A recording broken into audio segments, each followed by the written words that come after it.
Did you know that some sounds in English are influenced by French? After the Norman Conquest in 1066, Old French, especially the Norman dialect, became the language of the English court, government, and elites. This contact led to thousands of new French words entering English, but it also changed the way some sounds were pronounced. One example is palatalization, where the place of articulation of a consonant shifts to a more palatal or central position in the mouth. In English, thanks to French influence, we see this in words like association and mission. The original sound s softened to sh, a sound more typical in French. In fusion and fission, the original s softened to zh. When analyzing these spellings in present-day English, we can determine that the I in ION and the connecting vowel letter I can mark the S, sh, or zh. But it's not just I that can mark S, you can too. In treasure, measure, pleasure, and usual, U marks the S, zh.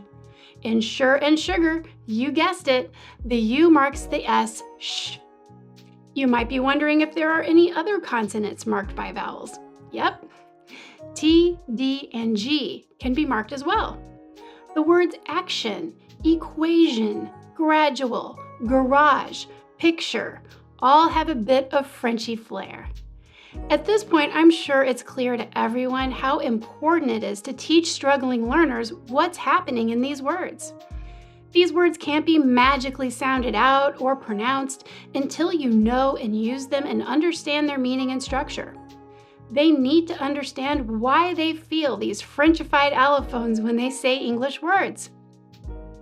Memorizing a bunch of letter strings and pronunciations doesn't work for dyslexic learners. Structured word inquiry taps into their analytical strengths by describing what is there. Another place palatalization happens in American English is rhotic palatalization. In some non-rhotic dialects, like those found in parts of New York City, sounds that would typically include an R influence, such as are softened and palatalized. This phenomenon reflects how dialects within a language can evolve uniquely. If you pop your ka in Harvard Yard, you still spell the words the same as the rest of us. The R is important to retain the meaning even when it's pronounced differently. When you take a look at dialects like this one thing is clear. Our writing system isn't simply speech written down. So, more broadly, the assimilation of Old French words into English brought phonological changes, transforming the sound structure of borrowed words to fit English patterns.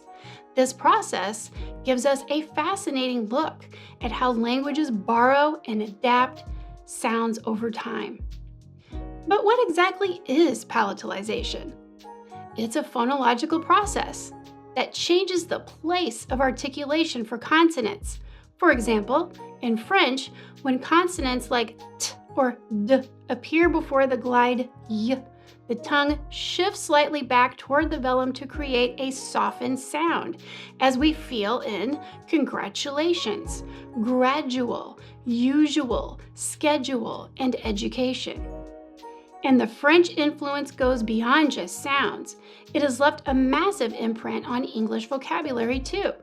In fact, some estimates suggest that about 30% of English vocabulary we use today comes directly from French. Words we use every day trace back to that post-1066 contact. So next time you say a word with a softened phoneme, remember, it's a bit of history in action. The influence of French is alive in our vocabulary, pronunciation, and even in the subtle ways our sounds have evolved.